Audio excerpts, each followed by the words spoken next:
Thank you.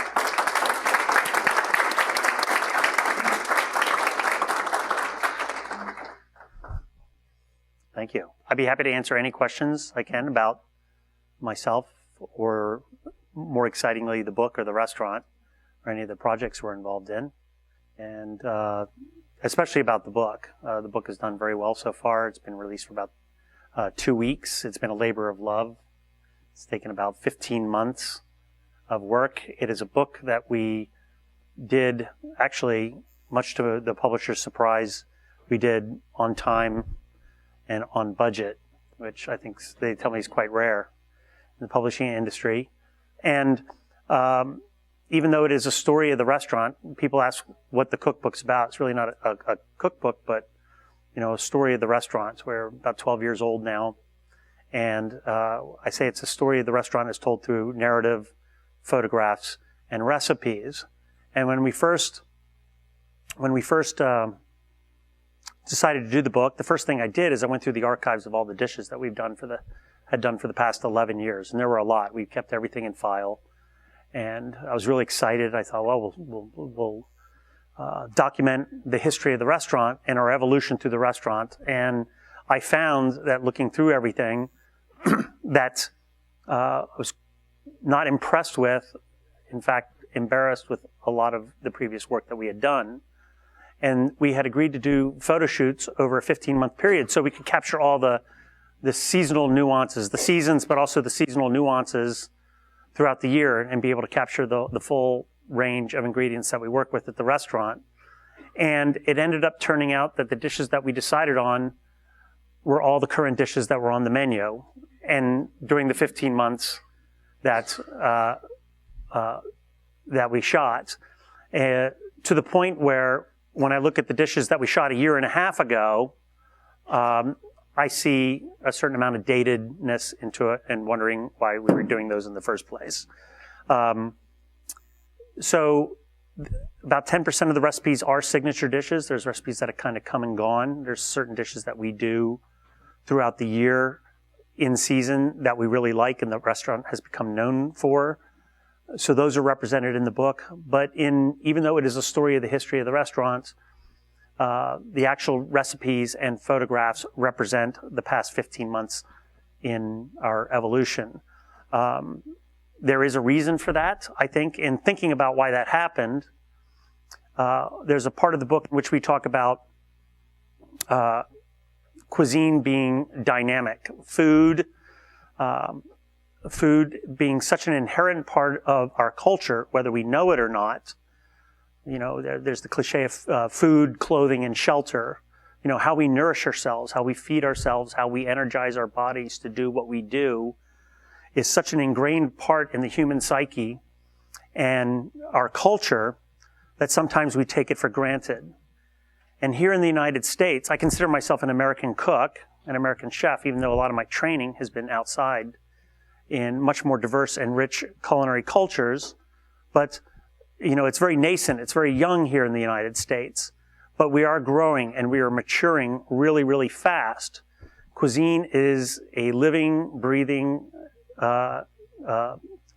endeavor that is extremely dynamic. It is constantly changing and moving forward.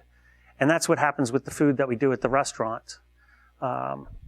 Say we're working with something like asparagus in springtime, there might be dishes that we really like. And then when it comes around to springtime again and great asparagus becomes available to us, we have many options. We can recreate the dishes that we did the year before, or the year before that, or the year before that, or we can create completely new dishes based upon the reference points and the data points that we have gathered throughout the year and the experiences that we learned, or we can take that exact dish and we can build upon it. We can improve it. The point is that it's not static, it is dynamic. And I think any kind of endeavor, especially with food, what I do for a living, if we become static, we don't evolve, we don't change, we don't try to improve ourselves on a daily basis, we will wither and die, especially in such an intensely competitive atmosphere as the restaurant and hospitality industry in the Bay Area. A great example of cooking about dynamics and static or passive is to use an example, would be, what is a static or passive dessert? A slice of a tart, a fruit tart, could be considered passive because you make the tart in the afternoon. You make it the day before. And then when it's ready to serve, you cut a slice of the tart and you put it on a plate and you serve it. And it's great. It's a wonderful dessert. But it's also the same on Tuesday as it is Wednesday at 4 o'clock in the afternoon to the first piece you serve at 6:30 and to the piece you serve at 9:30 at night. A dynamic dessert, a real fundamental example would be a dessert that is finished with a scoop of ice cream. Because the ice cream is on the plate and then 5 minutes later, it's half melted and it has changed and it's completely evolved. It's completely devolved. That is a dynamic dessert. That is a dish that you're trying to create that is best to be enjoyed, and the maximum flavor and its maximum effect on the client is within a specific window. And this requires a certain amount of labor and practice and cooperation amongst different parts of the kitchen. And that's one reason why dynamic desserts are more expensive. It's not necessarily because of ingredients or anything like that, but you're paying for the labor for it. So that is a good example. One last thing I want to mention is, before we can go to questions, is maturation of a chef, modernist cuisine, the power of media in my industry. It used to be, when I started out as a young line cook, nobody knew the name of the chef. We were domestics. We worked behind the scenes. If anybody knew anybody's name in the restaurant business, it was the owner of the restaurant or the maitre d'. That has changed dramatically over the past couple of decades. Chefs have become famous. They become much more celebrity conscious. And I don't necessarily think that is a good thing. It has lured people into the industry for the wrong reasons. You know, it used to be cooking was a craft. It was a middle-class craft. It would be almost like blacksmithing or learning how to weave or working with tapestries, in which you learned certain skills, minutia, attention to detail, and you did them over and over and over again till you could just pick up an onion without thinking about it, without looking at it. You'd peel it and you cut it into 1/4-inch dice, and your cutting board would be clean, and you have a pile of waste and you have the pile of onions. There was no thought process behind it. You just did things. And you spent years perfecting these rote, small minutia details, and then you advanced up through a kitchen. And it was a craft. Were there artistic elements? Yes, there was always artistic elements, but there was never really artists. Artists come along only once a generation. Not everybody's an artist. So it was always a craft with artistic sensibilities. Nowadays, I think a lot of people are attracted to the industry because they feel that it is incredibly glamorous. I can tell you, I'm 52 years old and I still work till 1:30 a.m. in the morning. And, there's nothing glamorous about that. I work weekends, I work nights, I work holidays. I work when you all have time to go out and eat at nice restaurants. That's what we do. So,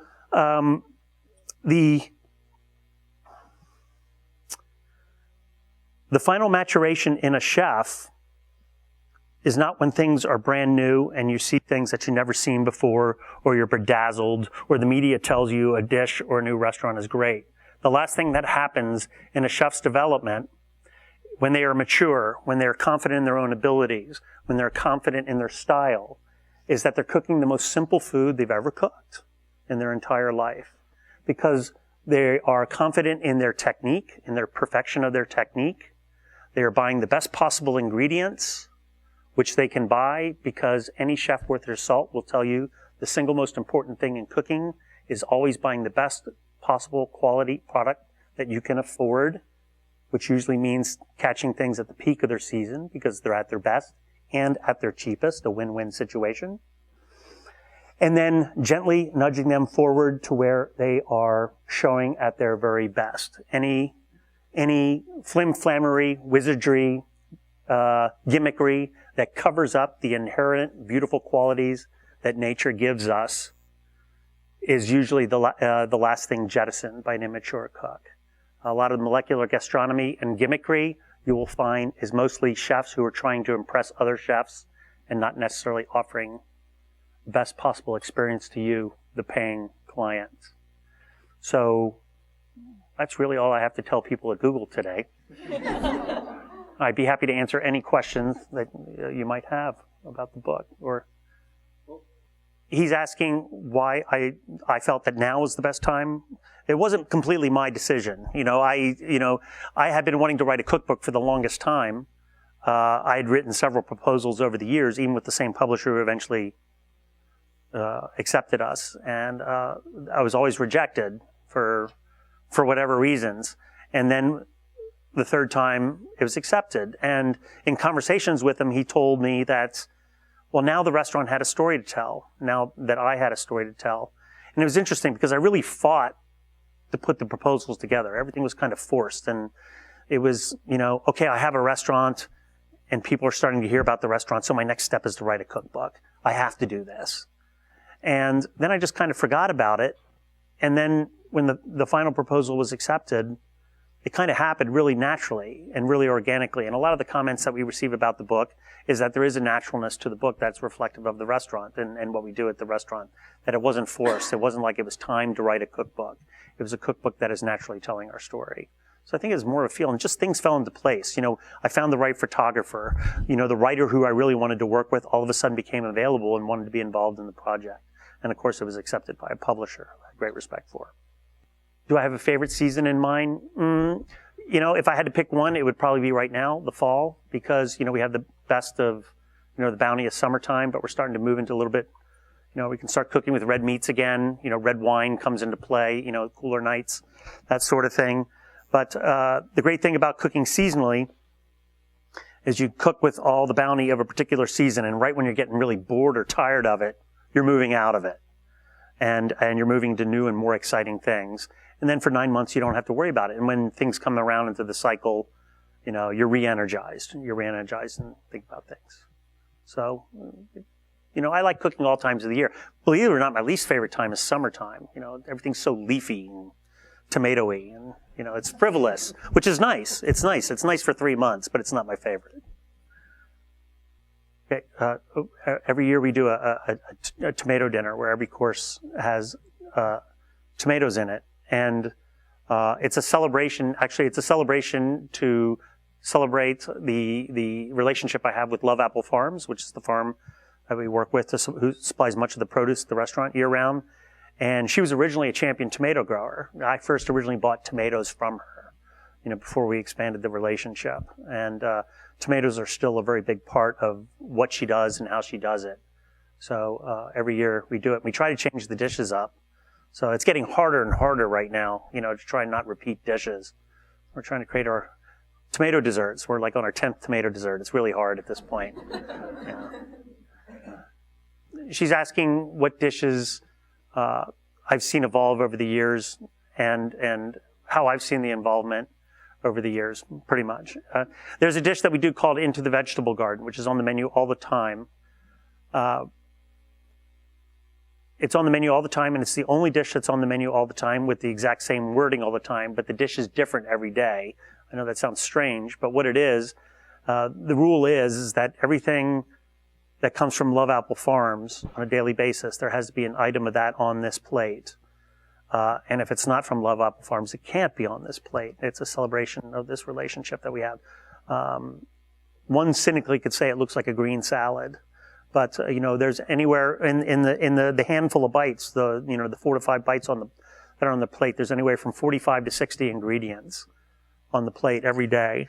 And it's built up in the shape of a plant. There's root vegetable purees on the bottom, then there's a cooked set, then there's a raw set, a seed set, a flour set. But, if you look at it from 10 feet away, it looks like a green salad. But each leaf is on there. There's up to 30 leaves on it, and each one is from a different plant or a different vegetable or a different lettuce or herb. So each mouthful is different. And, we get deliveries from the farm 3 times a week. And, we have 2 people who just work on this dish. That's all they do. For the 50 people we feed a night, everybody gets it. And each one's built to order. So, they spend a lot of times cleaning and building these little kits that come together. But it never started out just like this. It originally started out, we were looking for a dish that represented the relationship between the farm. But when it started out, it was a lot smaller. It was only about 3 acres. The farm's now 22 acres. When it started out, there was a limited amount of produce. So we were kind of just doing like vegetables. They had a great patch of potatoes. So it started out as a potato dish with burrata cheese and vegetables from the farm. And then we got rid of the burrata cheese because we weren't producing it. And then we weren't getting the potatoes year round. So we were calling it started out, potatoes and burrata with the vegetables from the garden. And then it was just potatoes with vegetables from the garden. And finally we just took this plunge in which we went in and just called it Into the Vegetable Garden. And it became much more of a concept. There's even an edible dirt on the plate we make, which is made with dehydrated potatoes and parsnips and almonds and roasted chicory root, which makes it look like potting soil. But it's very delicious potting soil. It's sprinkled around there, represent dirt. Yeah. No, I don't have a favorite dish. Do I have a favorite dish? No, I don't. I mean, I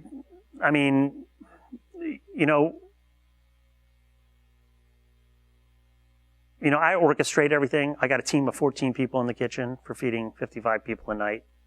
They work very hard. They work 12-hour days. And I throw a lot of curveballs at them. It's like they'll come up to a dish, they'll get into a routine.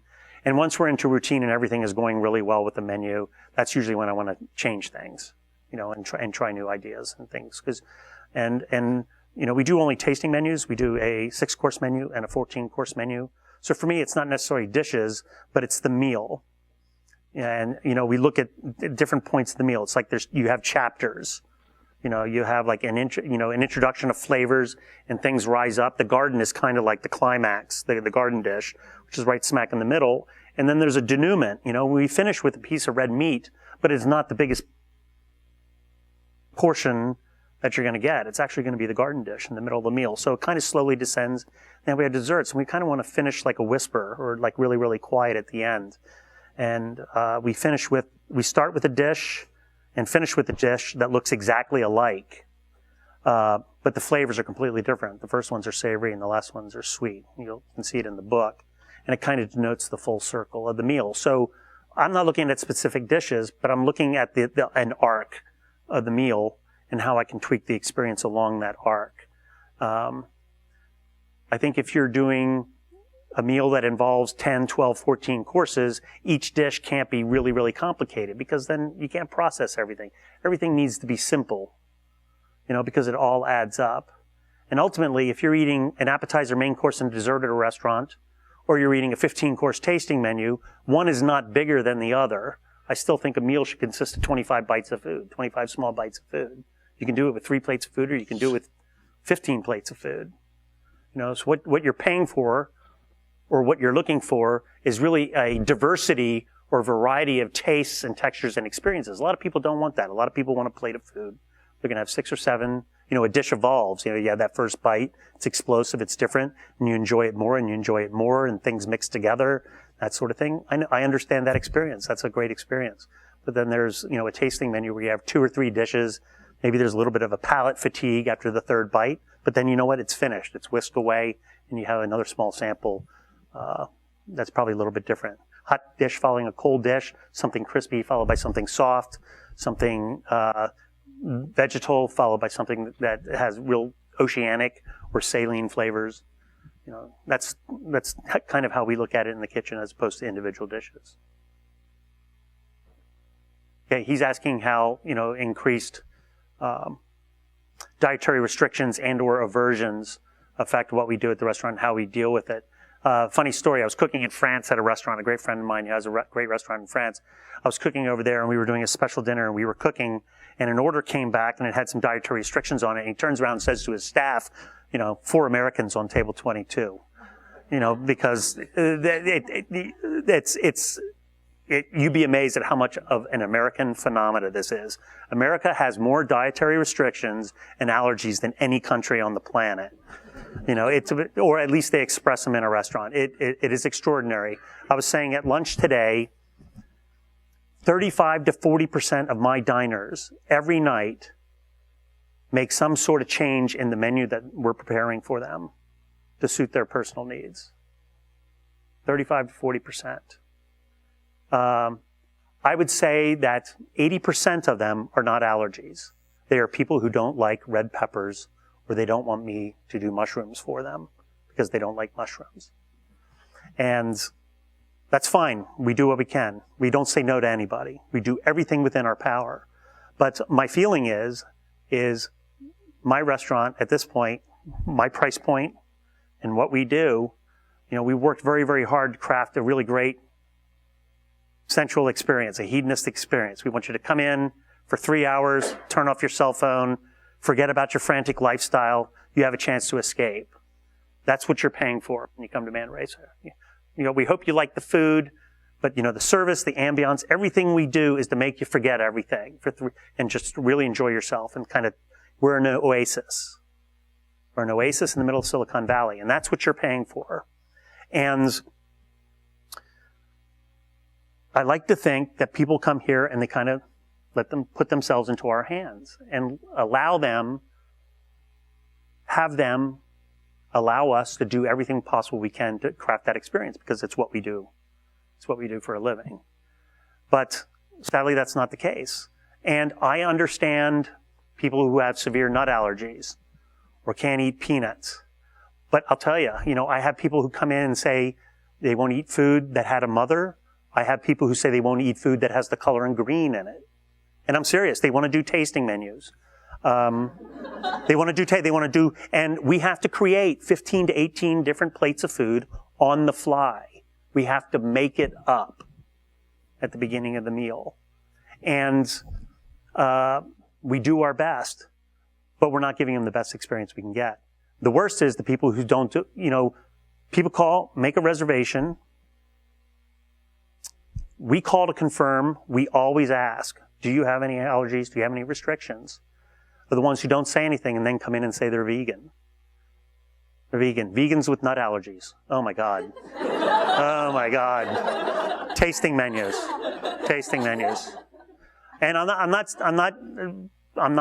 trying to denigrate. I understand. It's like, we're a business. We want people to come in and we want to be happy, but it doesn't allow us to craft the best experience we possibly can. Now, another thing we were talking about at lunch today is we're going to only one menu in January. We're making a big step, and we're going to offer only one experience.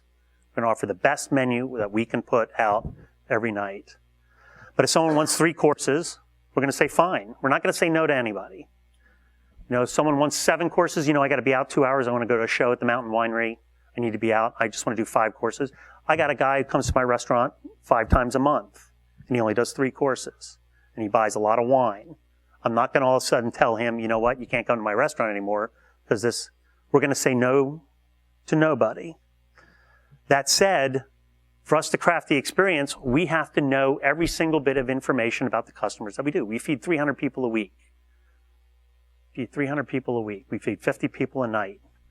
We have the opportunity to know every single person who comes into the restaurant. You're not table 22. You're not table 11. You're not position 2. You are the so-and-so who's here, and she likes to start with a corpse reviver number 2. He doesn't like mushrooms, and he always buys red burgundy between $350 and $475 a bottle. We have all that information. We gather as much of that information as we can. So when people call for reservations, what we're going to do is we're going to actually have, believe it or not, a reservation concierge. I have to hire someone full-time at the restaurant to call people, and we're going to have to get all their dietary restrictions 5 days in advance. We're going to have to do it. And even though we're going to do only one menu, we're going to have 5 menus a night. We're actually going to go from 2 to 5 menus, because we're going to have to create the menu that we think offers the best Manresa experience. We're going to have to do the gluten-free. We're going to have to do the vegetarian. We're going to have to do the no shellfish. We're going to have to do the no red meat, except for squab. We're going to, it's,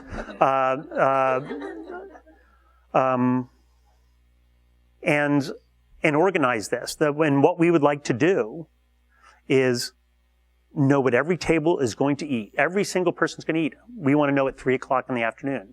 There's no ticket going to come into the kitchen. We have the ticket at 3 o'clock in the afternoon. And you know what? I think then we will be able to offer a great experience. Talking with other chefs who do this, they say they got tired of it. And it's not because they're tired of people dictating what and how they want to eat, but they got tired of the frustration and not being able to offer their best experience to the customers. He says, I charge a lot of money, and I got to do this on the fly, and I don't want to do this on the fly. They're still paying the same money, and I still want them to have a great experience. I want them to come back. But I can't do it when they just come in and tell me, I need to know in advance. So I think that's really the only thing we can do. Combat it is the wrong word, but it's pretty intense right now. We have nights where 70% of the people change their menu. Yeah, like last night. Last night was like that. Last night was all but 4 tables last night had dietary restrictions that required menu changes. Okay, that's an easy question. There's absolutely none. But there's a reason why. Because our first restaurant was called Sensovi, which was in Saratoga. It's still there. We had a restaurant called Sensovi, and Manresa was a relocation of that restaurant. And Sensovi, when it originally opened up, it was a Catalan bistro. It was a Catalan-style bistro. And Sensovi was named after a cookbook. It was called the Libre de Sensovi, and it was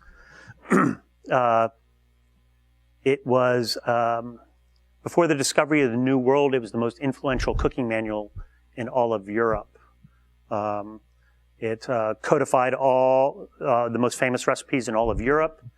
They drew diagrams of all the fish from the Mediterranean and North Atlantic that were known there, and wrote the characteristics and the flavor characteristics and how to break them down. It's this all-inclusive work, and it was believed to have been written by a bunch of Catalan cooks who cooked in the English royal court. And so we named the restaurant after this book. And when we decided to move to Manresa, and we slowly morphed away from this Catalan influence, we became more and more enamored with the local ingredients here in California. And that's really where we started to do our focus on. And when we decided to relocate, we found the space that's now Manresa. We called it Manresa as a working title. Manresa is the name of the town next to Barcelona in the Catalan country, the capital of the Catalan country, where the order of Jesuits, where Junipero Serra was from, who founded all the, not Spanish missions, but the Catalan missions along the coast of California, named half the coast of California, Junipero Serra Highway and everything. It was actually Catalan, not Spanish. So when it actually came time to name the restaurant, we couldn't think of anything. It was actually the hardest thing to do, so we kept Manresa. But the short answer is it's a beach south of Santa Cruz, really close to where we live. You got the long and the short answer. Yes, I mean, I admire all great, ambitious chefs. I learn, it's one of the most, right now, the most inspiring thing is traveling and meeting like-minded chefs and learning what they do and eating in their restaurants and learning what their viewpoints are. That's a really big part of what we do is sharing. We started bringing in guest chefs from all over the world at Manresa back in 2007. Some really great 2- and 3-star Michelin chefs from all over, from Denmark and France and Spain, and have come over to cook. And it's always been an exchange of ideas. And the great thing is I get to go to their restaurant and cook too, because it's always an exchange. So we like to do that a lot. Most of my inspiration nowadays comes from travel, reading and travel. We have a really great, this is May 17th and 18th of next year. We have this great boss chef, a really young guy, just got his 3rd Michelin star. His name is Eneko Acha, and he cooks in the middle of the Basque country. He has a big garden. His restaurant's surrounded by the garden. He cooks completely from his garden. And he is coming to cook with us May 17th and 18th of next year, which is going to be a really amazing event. He's cooking for 2 days. So I'm pretty excited about it. That's a great example of what you're talking about. What do I do for the creative process? That's, a lot, I have to be honest, it's mostly ingredients. We can be we'll get one thing, we'll have access to one thing that's really special and really perfect. It could be an eggplant, it could be a piece of fish, it could be a piece of meat, it could be a piece of fruit, from a great purveyor. And we know we only have 2 or 3 weeks to work with it. And what we do is we try and create everything around, the fundamental flavor and the characteristics of that one. And everything else is kind of like a satellite off that. Talk a little bit about that in the book. We try to have like 3 elements on a plate. We have a main element and then a secondary element that offers a certain sense of comfort or knowledge to everyone. It could be like meat and potatoes or tomato and basil, something like that. Something that there is an obvious connection. It doesn't have to be an obvious connection, but it seems like an obvious connection. And then the third element is usually something jarring or contrasting. It can be a temperature contrast. But when it comes down to having a finished dish and we're doing the editing process before it goes on the menu, our process is not what else can we add to this to finish this plate. It's what can we take off. We're stripping things off the plate until it's still complete, but there's nothing else on there. We try to leave things as bare and as simple as possible. And that's going back to the tasting menu format too. We don't want it to be 15 complicated dishes. It needs to be 15 simple dishes. People, how was your meal, Manresa? It's great. Well, what did you eat? I don't really remember, because it was just this barrage of complicated dishes. You want things to be simple and to stand out. And the second question was the cookbook about. How do you hope users will approach the cookbook? How do I hope people will use the cookbook? Couple things about the cookbook. None of the recipes are dumbed down. Everything is exactly how we do it at the restaurant. There are no shortcuts. That said, there are tons of really simple recipes in there, believe it or not. Tons of simple recipes, and then recipes of more ambition. And what I would hope people would do is they try some of the simpler recipes or recipes they feel is in their skill level. And I think even most basic cooks, there's several things. And then if it works out, then you work on to more ambitious recipes and try. A lot of the more complicated recipes are sometimes just a series of components. Some of the more complicated desserts, there might be a cookie and a cake and, a custard and an ice cream. And you don't have to make the whole dessert. The cookie, cake, the ice cream, they're all standalone components that are simple and easily approachable. So you can break things down. And the recipes are written that way. The other thing that is, 10-speed was great in writing this cookbook and giving me almost everything I wanted. And the one thing I had a little bit of pushback on in the beginning, and is really the only thing I really insisted upon, and the chefs in this room will know what I'm talking about, is that we went to the metric system and we went to weights. I said, I'm not going to do imperial measurements and I'm not going to do volumes. And they said, you have to, because the American public is really dumb, and they gotta cook like their grandmother. They gotta have a cup of flour, to bake a cake. You measure things out in a cup of flour. Well, you know what? A cup of flour on a rainy day and a cup of flour on a dry, hot day weigh completely different. They weigh 10% different in weight. 10% will screw up the recipe, of baking. But 450 grams of flour weighs 450 grams on a wet day, on a cold day, on a dry day. So weights, we weigh water in kitchens. A liter of water weighs 1,000 grams. It's easy. It's really easy. If you weigh the best, chef, what is the best kitchen tool in your kitchen? What do you recommend is the one thing I can use? A kitchen scale, a digital kitchen scale. They cost $15. You put it on, you make a cake. Instead of measuring volumes of flour and cracking 8 eggs and measuring out 8.5 ounces of sugar, you put a bowl. You hit the tare. You put in your flour. You hit the tare. You put in the eggs. You hit the tare. You put in the flour. Instead of getting 4 things dirty, you get 1 thing dirty. It's faster. It's cleaner. It's more efficient. It's more accurate. It's a win-win, win-win situation.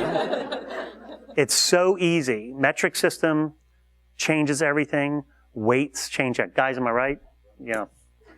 It's, people say if you take one thing from the book, oh, your book is so ambitious. What is the one thing that we can take from it?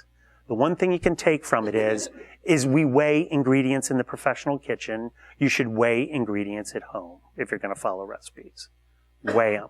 And it's happening. You're seeing more and more recipes. Right now, you're seeing imperial measurements with the metric weights behind it in parentheses. In my book, it's the metric and the weight with our compromise was the imperials are in parentheses. In 5-10 years, you're going to see nothing but metric and weight. Get used to it. It's so much easier. You're going to be shocked at how easy it is. Don't measure out a cup of flour anymore. Weigh out 227 grams of flour. Lots of reading, pre-internet. It was, you read a lot of books and you save your money and you travel and you eat at restaurants because, nowadays, you want to go eat at a restaurant. You see a 20-course menu, 25 different 20-course menus from a restaurant. And believe it or not, I avoid that. I avoid it because it's pollution. You see so much images, so much food from it pollutes the ability to create your own style. If I want to go eat at Noma in Copenhagen, I'm not going to obsess about 15 bloggers posting all 25 courses they had at the meal. It's too jarring. It muddles everything. It's detritus. The thing to do is to go to Noma and eat because a photo's not going to tell you anything. A restaurant is not just about the food. It is about a great restaurant experience is about the entire experience. It's the ambience, the food, your mood when you go in, who you're dining with, the weather, and we only worry about the things that we can control, which is food, service, ambience, greeting. You come into the restaurant, we make eye contact, and we smile at you, and it better be genuine because, that's it, genuine smile, no fake smiles. No, it's, you know what I'm talking about, right? You know what I'm talking about. Every person that comes into the restaurant the service staff you don't see that in a blog post. You don't see that in a blog post. Chefs who obsess, I can go into a restaurant and I can see a chef and I know what cookbooks are on the shelves, what internet sites they look at, how old they are, where they worked, whose chefs they admire. That's what the internet has done. And I'm not saying that is a bad thing. There's obviously very, very good things about it. Research, learning about ingredients, that sort of thing. But this obsessive, real-time Instagramming of food all the way through, in my mind, is detritus.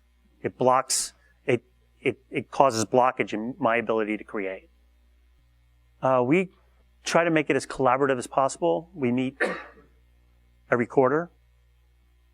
We try to work about 3 seasons ahead. Right now I'm going to be meeting her for fall of next year, spring and summer for next year. We make a pot of coffee, stretch out with seed catalogs, and we talk about what we had last year at that time, what worked, what didn't work, what we want more of, what we want less of, new things we want to try, things we don't want to grow anymore, and new varieties. It's a completely collaborative effort. I think the big challenging thing at Love Apple, and it took us the longest time to do, was to custom grow specifically for the restaurant. At the beginning, I don't know if you gardens here or zucchini, we had way too much zucchini.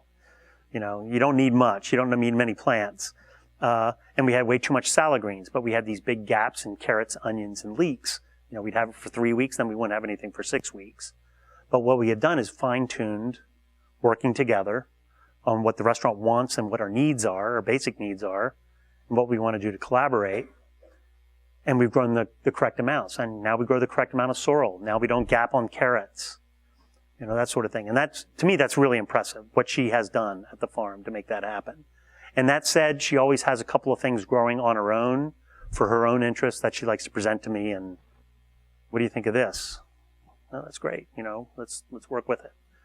We also have a lot of seed exchange going on with different people, Japan, France, Spain, Italy, exchange seeds, try new things, new product. Because a lot of the complexity of our dishes are, heirloom varieties. Really simple, but, carefully grown and hopefully well cooked. Great. Thanks for coming.